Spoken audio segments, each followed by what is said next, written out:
Hi everyone, it's time for another story time with Miss Sarah.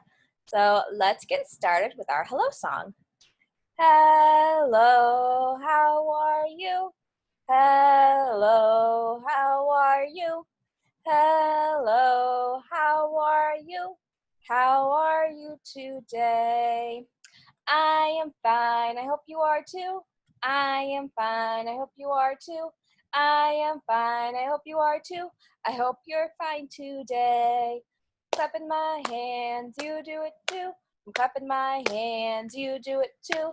Clapping my hands, you do it too. Clap your hands with me. Hey. So today's book is actually a book that is available on Overdrive. So what I'm going to do is share my screen so that way you can see it too. Oops. Okay, click on the right button will help. Here we go. Okay, so you should be able to see the screen now. And the book today, it's called Reading Beauty, and it's by Deborah Underwood.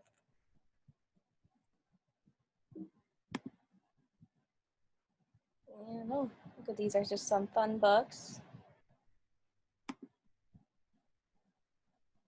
There's Reading Beauty, it looks like, because she's reading a book. Okay. Once upon a planetoid, surrounded by book lovers, a Princess Lex read morning, noon, and night beneath the covers. Oh, she sounds like me. I read a lot. Lex's bedroom brimmed with books. She'd read them at top speed. She even trained her puppy Prince to fetch her things to read. Oh, so there's her dog giving her next book. That's really cute. But on her 15th birthday, Lex awoke. Her books were gone! Oh no! She raced to find her parents. Make them stop! What's going on? They answered with a story. Long ago, when you were small, we held a celebration and invited one and all. But while the guests were toasting you, we heard a muffled shout. A fairy burst in, furious that she had been left out. How could you not invite me? I must say, I'm rather miffed. But wait, we did. Be quiet. Let me give your Lex a gift. Like all you wretched readers, Lex will live for reading. But when she's 15, she'll flip a page and get a paper cut. The paper cut will bring a curse. A death like sleep will take her. She'll stay that way forever. Only true love's kiss will wake her. Oh dear, that's a horrible curse. That's why we hid the books away, her mother said, dejected. For any book could cut you. You need to be protected. Poor Lex. Without its books, their world grew bleak. Consumed by dark and gloom, Lex watched the shadows spread from the windows in her room. It's all my fault, she said to Prince. I can't let things get worse. I'll try to find the fairy, then I'll make her break the curse. Prince's nose picked up a scent. Good boy. These books, I need them. We'll bring a bot to pack them up and hold them while I read them. Oh, that's a good idea. Lex started off with how to fly, then how to find a fairy, and stories gave her courage when the trip got rough and scary. Oh, so those are two really good books to read, because see, she's in a machine that flies, so that's good to know how to fly. And then she has to find that fairy, so her next book was how to find a fairy. Meanwhile, in her fairy lair, the fairy shrieked, It's Lex! She won't get me. I'll stop her with the thorny hedges hex. A wall of thorns around her home. Nice try, but she can't hide. A garden book helped Lex cook up a homemade herbicide. Oh, so she used another book to help her figure out this next challenge to get through this hedge with lots of thorns. Let's see what happens next. The hedge dissolved to shriveled bits, so Lex and Prince could land. The fairy said, "That girl is doomed. I've something special planned." Oh no. What's this fairy gonna do now? "I'll tempt her with the thing she loves, a gorgeous poison book entitled How to Lift a Curse. She'll have to take a look." Zap, zip, a glowing book appeared. Prince sniffed. "What's this?" Lex said. Oh no, this fairy is not very nice. The fairy listened through the door. No sounds. She must be dead. The fairy inched near sleeping Lex to check her now closed eyes. But Lex sprang up and grabbed her wand and said, "Hello, surprise! I got quite good at faking sleep when I was just a kid, so I could read past bedtime." Oh, yay, Lex tricked her. She's so smart. Now, about that curse you did. That curse will last forever. You'll never change my mind. The prince nudged Lex's leg and barked. Lex looked. What did you find?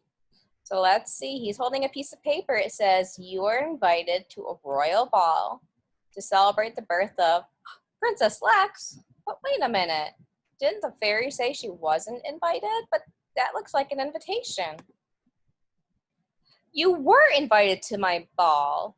We thought this didn't reach you." Wait, can it be that you can't read? Don't worry, I will teach you. Me? Read? In her excitement, the poor fairy didn't think. She touched the book, she turned ghost white, and crumpled in a blink. Oh no. So Lex was going to help the fairy, but now the fairy got hurt. She touched that book. Are they going to be able to help the fairy? "The fairy cursed herself," cried Lex. "We need to help her quick." Prince ran up and gave the fairy's face a sloppy lick. Ooh, is that going to do the trick? The fairy slowly came to life. "What happened? I'm not dead." "Oh, Prince loves everyone." Lex shrugged. She smiled and scratched his head. So Lex came home. The books came back.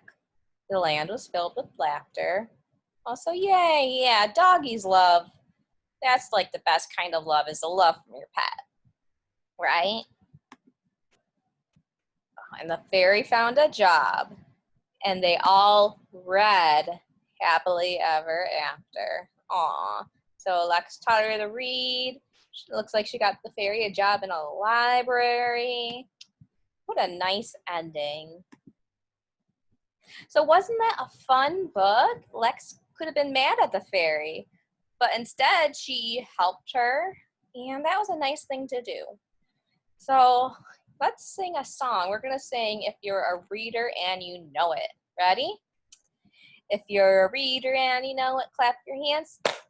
If you're a reader and you know it, clap your hands. If you're a reader and you know it, and you really want to show it. If you're a reader and you know it, clap your hands. If you're a reader and you know it, pat your head. If you're a reader and you know it, pat your head. If you're a reader and you know it, and you really want to show it. If you're a reader and you know it, pat your head. If you're a reader and you know it, wiggle your ears. If you're a reader and you know it, wiggle your ears. If you're a reader and you know it, and you really want to show it. If you're a reader and you know it, wiggle your ears. If you're a reader and you know it, touch your shoulders. If you're a reader and you know it, touch your shoulders. If you're a reader and you know it, and you really want to show it. If you're a reader and you know it, touch your shoulders. If you're a reader and you know it, read a book. If you're a reader and you know it, read a book. If you're a reader and you know it, and you really want to show it. If you're a reader and you know it, read a book. If you're a reader and you know what shout I am, I am. If you're a reader and you know what shout I am, I am. If you're a reader and you know it and you really want to show it, if you're a reader and you know what shout I am, I am. Woo! And so I just want to have, before I go, just another reminder that we're doing a virtual summer reading this year. So you can sign up with that through our app, which is just called Read Squared. You can also sign up through our website. Just go to noble.org, then go to the kids page, and you'll find the summer reading link. And if you're having trouble with that, you can always give us a call, and you can sign up this way, that way. And as always, the books I read to you count. Even though this was an ebook read online, that's still going to count. So any kind of reading counts, or even listening to an audiobook counts. And like I said, if you have any questions, just give a call. You can ask to speak to me, or you can talk to one of the other children's librarians. So I hope everyone is staying safe and healthy, and I will see you again next week with another story time. Bye.